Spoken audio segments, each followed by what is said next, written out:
Okay, let's discuss the pros and cons of MOOCs. Pros first. This one's easy for me because, as you can probably figure out, I really like MOOCs. I'm in favor of them, so I'm a little prejudiced here. So, a little full disclosure. All right. Biggest advantage: the courses from the finest universities in the world are now available to everyone. And so, personally, I ask my question: do I want my children and grandchildren taking writing courses that are put together by a full Duke professor or a 22-year-old from a local college? I mean, it's kind of a no-brainer that if the finest professors in the world are offering their courses, why wouldn't we listen to them? Why wouldn't we use those as the basis of our courses? I mean, I can't teach calculus the way somebody from MIT or Harvard or Princeton can. I should be using, at the very least, I should be including those lectures in my class. Second, MOOCs are collecting a massive amount of data on what is effective teaching.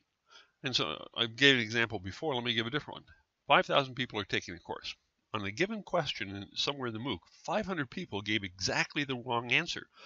Well, with that kind of analysis, what did I do in my teaching and putting together the course that caused 500 people to get exactly the wrong answer? There's a common misunderstanding there. I can go back and fix the class or provide additional instruction at a point where they need it. If that answer comes up, I can say, no, you didn't think of this.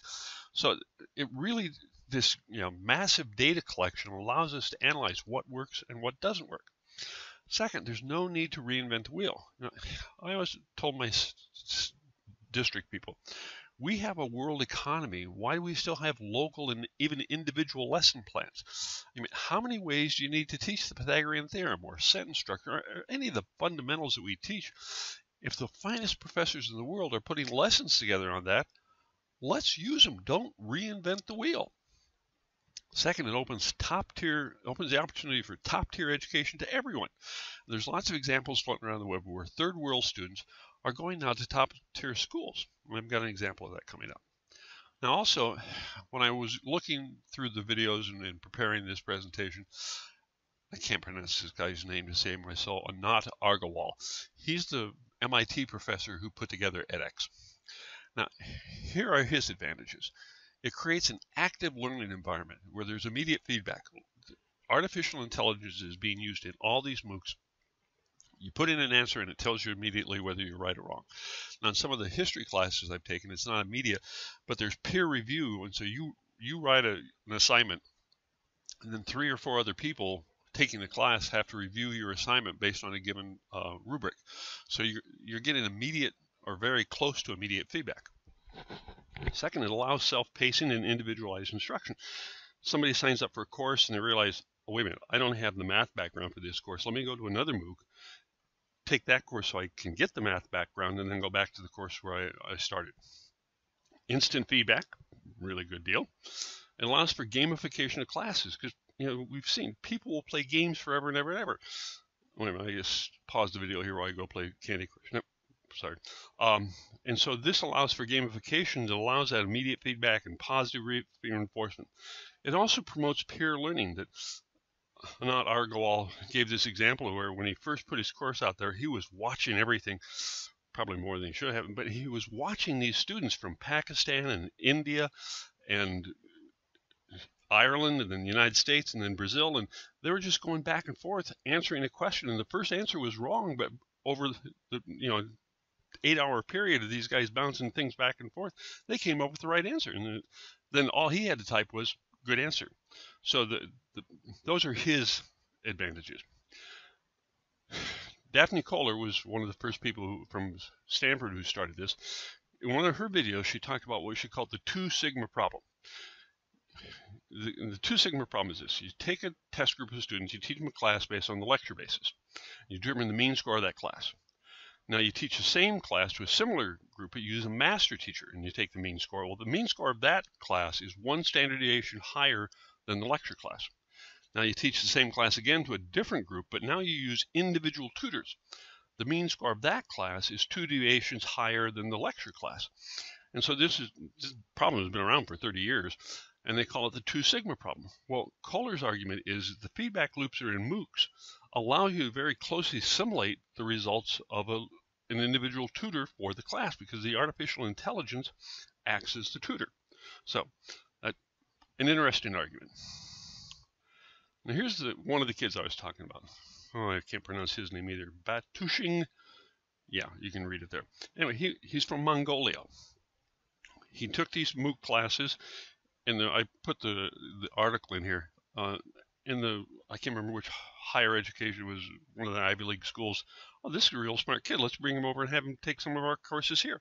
So people from all over the world are getting recognized as, hey, this person's really smart. Let's give them the world's best education. All right, so that's the pros. There are cons.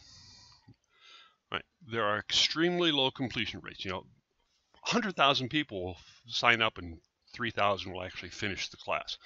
And to be honest, it takes a level of time, commitment, and self-discipline that most people just don't have. So there is, we have to recognize this. This is not perfect. There are extremely low completion rates, although I have an interesting argument coming up about that one. Also, there's limited social activity.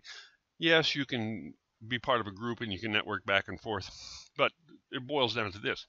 Those Duke professors may write a great class, but they can't care for 50,000 students. If I have my grandchild taking a class, I want a teacher there that cares about my student. That's not going to happen in a MOOC, so that's a major limitation to what the MOOC is.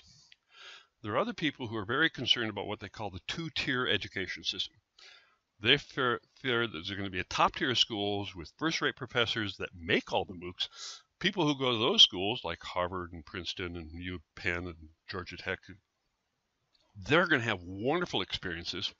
Then there's going to be a lower tier of schools where people just sit around and watch videos, and you hire cheaper professors. Business people who want to re-engineer education just jump on this and going, yeah, man, we can offer world-class education at a much cheaper rate. Well, you get what you pay for. And so this is a very real concern, that we don't want our education system to be the really smart people making the videos and then a bunch of dumb people watching the videos.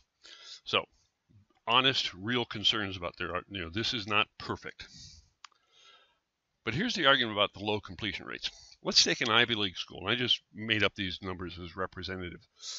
45,000 people might apply to an Ivy League school, and there's a very low acceptance rate. About 1,500 might get accepted to a freshman class. Now, they're really smart people. 95% of those people will complete the class. But if I take 95% of 1,500, I only get 1,425 people completing the course. Whereas with the MOOC, 45,000 people will enroll, and 45,000. If you enroll, you're accepted. They don't kick anybody out. Anybody can take the class, and then you get a very low completion rate. Say 5%. Oh, 2,250 now. Oh, that's more than. So which method is better? That some people who applied that didn't get accepted to the Ivy League school are probably really smart people who would have benefited from the course, but physically you can only take so many people in the school. With a MOOC, you can take them all. So something to think about. All right. In the next video, we'll go on to the future of MOOCs.